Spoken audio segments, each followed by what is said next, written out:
Sorry, my battery ran out there, so it probably should tell me something. Probably need to move it along, but I'm going to pick up the last little bit that I want to talk about. So we're talking about the friar. The friar takes confessions, and your parish priest might not be so kind to you in giving penance. The friar, on the other hand, is pretty well known as an easy grader, which is to say that regardless of what your sin is or however heinous or disrespectable it might be, he doesn't necessarily give you a lot of penance, but it goes both ways, which is to say that he expects an offering from you, because this is how he lives, is by offerings, and it becomes pretty well known that if you make a nice offering, you'll get a pretty easy penance, and the nicer your offering, the easier your penance. So this is bribery, and this is one of the abuses of the church, along with what you see in the monk, that Chaucer's criticizing, and he was not by any means the only person or the first person to notice this. And what's even a little bit more sinister is we find out that it says he has got all of the young girls in the parish kind of in his control. It says he has them at danger, which means he's got some sway over them. And it sort of implies that if you had committed a particularly bad sin and you were a young girl and you didn't have money, which you probably didn't, there were other forms of payment to be had. And it's pretty unsavory, but that seems to be the implication. It says that he had made many marriages at his own cost, which on the surface of it sounds like, wow, these girls and their fiancés wanted to get married and couldn't afford it, so he stepped in. But what really this means is that these were girls who were in a state, they were pregnant, probably because of the friar, or they were pregnant and they came to confess it to the friar, and for some friendliness and affection, he was willing to help them get married. So yeah, the friar. So we have the progression. We have the prioress is not really a bad person, but she's not maybe the world's best nun.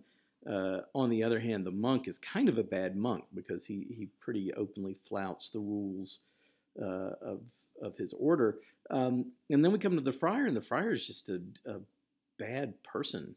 He takes bribes for sin, and then he sexually uses these young girls who've got no recourse. So, and like I said, Chaucer's not the first person to point these things out. He may be the first one to do it in such an organized and spectacular fashion. And this is, going back to the idea that this is an estate satire. This is calling up the faults of certain estates and asking for them to be fixed. Although the only estate that Chaucer really seems to have it in for is the clergy, if we're looking at the three traditional estates. And then he has some things to say about some of the the middle class, but not too much. It's really the clergy that he has it in for, in the church in general. So I'm going to skip over a bunch of characters now, some of whom we will revisit when we get to read their tales. So the wife of, don't worry, we'll look at the wife of Bath, but we'll do that when we get to the wife of Bath's tale, for example, or the miller. We'll do that too. But I do want to skip the last thing I want to talk about. I want to look at the summoner and the pardoner, because a lot gets written about these two guys, and there's a lot of debate, especially the pardoner. There's a lot of debate right now about exactly what we should do with and think about the pardoner and the way that he's portrayed and things like that. So these two guys have as they're employees of the church, but they're not ordained. They're not priests. They're not friars. They're not in holy orders or anything like that, and they can't necessarily hear confessions or perform anything that's sacramental like that.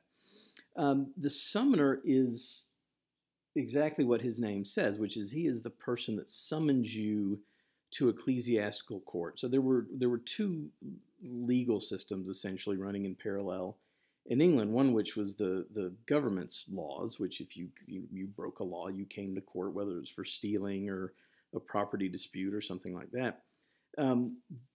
The other court system was the ecclesiastical court system, which is to say that the church had its own courts set up, and that if you had committed an offense that wasn't necessarily an offense under the law, but was an offense to the church, you would be brought to church court. So let's say not paying your tithe, let's say living in adultery, something like that, that wasn't really going to be prosecuted by the civil system or the federal system, if you want to call it that, you would be summoned to church. So the summoner was the person who delivered your summons, who actually went and gave you that, and sort of like being served with a subpoena. And we know that from his description that he will let you keep your concubine for an extra year if you give him a quart of red wine. So not only can you bribe him, but he's actually fairly inexpensive to bribe. We know that he looks just awful, and this is interesting. This portrait from the Ellesmere manuscript has got it a little bit, but it says he has a very red face with lots and lots of acne that is really severe, and he tries to cure it with horrible things like sulfur and mercury and lead, all of which are things we know to be poisonous now.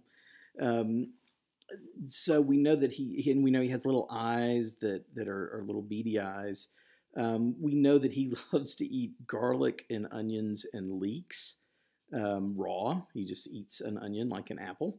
And we know that he likes to drink red wine, as you might have guessed, and shout out things in Latin. So this guy is he's a real pleasant fellow. So he's this sort of very, very corrupt church official who looks horrible and smells horrible and screams out things in Latin drunkenly, and yeah, that's him. And so that's the summoner. And then we have the partner, and the partner is probably, besides the wife of Bath, maybe the most written about character on the tales. And he is a friend of the summoner, and we can re-examine that word friend in a minute, but it says his compeer. And the partner is, it's so hard to describe. He thinks that he looks good. He has long yellow hair that he will not cover up with his cap, that he spreads across his shoulders. But it is greasy, and it hangs down in clumps.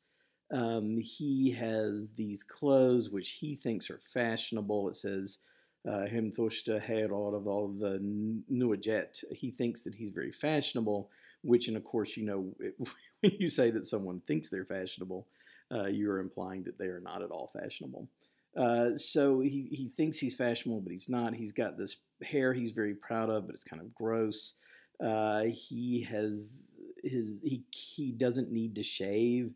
It says his cheek and chin are so smooth it looks like he just shaved. And yeah, and then finally he has a voice as small as a goat's. He has a little bitty bleeding kind of voice. And then the last thing that Chaucer, the narrator, says in here is, I think he was a gelding or a mare. And of course, a gelding is a castrated horse, and a mare is a female horse. So, and it's worth noting that Chaucer, as a narrator in the general prologue, loves everybody. He thinks that the monk is the greatest guy.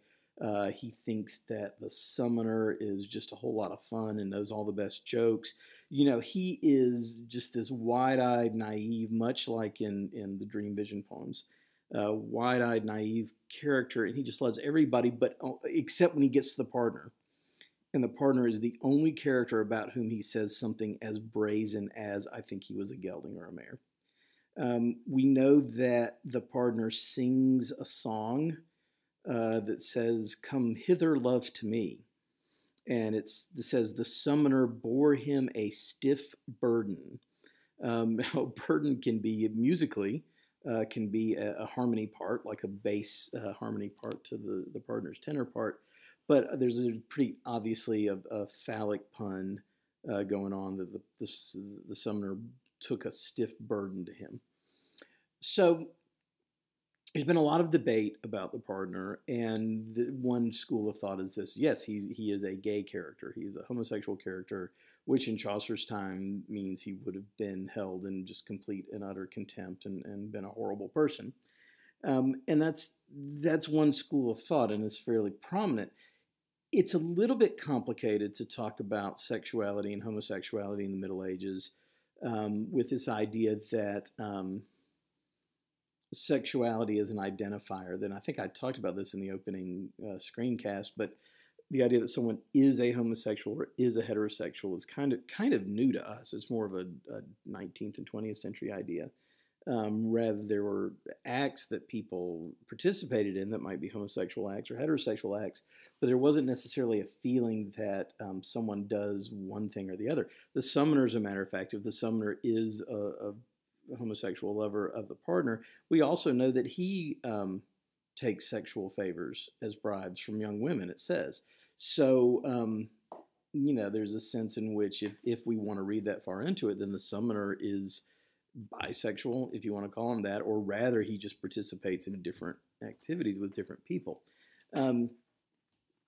With the partner, it's a little bit harder to pin it down. But yeah, I mean, there's a conventional line of thinking the partner is gay. But more recently, there's a really, really good article by Lee Patterson, and if you go into JSTOR and look it up, you can find it. But it's called oh geez, I can't remember, something about Psyche and Cleo, the partner on the couch again. But it's a whole, it's a really good takedown of Freudian literary criticism. And especially it gets in this idea that the partner is being used as a symbol here. I mean, what Lee Patterson says, and I sort of agree with it, I'm not 100% sold, but I'm about halfway sold on it, is that the partner is a symbol of the church, and that it doesn't say ever that the partner is gay. It says he was a gelding, which means he was castrated, which means he would be robbed of his sexual potency for anybody. Or he was a mare, he was female, which is also an unmasculine, I guess, impotent vision of sexuality. And so the idea being that the partner is not supposed to be an individual person who's got a sexual preference at all, but rather that the partner is a symbol of a church which is losing its moral authority and efficacy and its ability to be potent in the world. And that what the partner does, by the way, for a living, we talked about what the summoner is. What the partner does is he sells pardons or indulgences, as you might know them. And as everybody knows, that was a big motivator for the Reformation, was this idea that you could go around and sell certificates that bought you years out of purgatory. And that's precisely what the partner is doing, is that he says he's just been to Rome, he's just been to the Vatican, gotten a whole stack of these things, and is selling them. So in Lee Patterson's reading of it, which I think is a pretty good one, the partner, we're not supposed to really so much be speculating about his love life as we are supposed to see him as a very, I was going to say a very potent symbol, but a very impotent symbol of the church's power, the waning power and the waning moral authority of a church that would do something as bankrupt as to sell indulgences or pardons. Okay, so I'm going to leave you with that. I'll get these posted, and I'll put up some discussion questions as well. And I hope that you enjoy the general prologue. I hope that we're now getting to things maybe that you've read before and you're a little bit more familiar with. And now that you've had the good practice of doing those dream vision poems, I don't think that you'll have much trouble with this part at all, and I think you'll enjoy it. So I hope you have a good week, and I'll speak with you soon.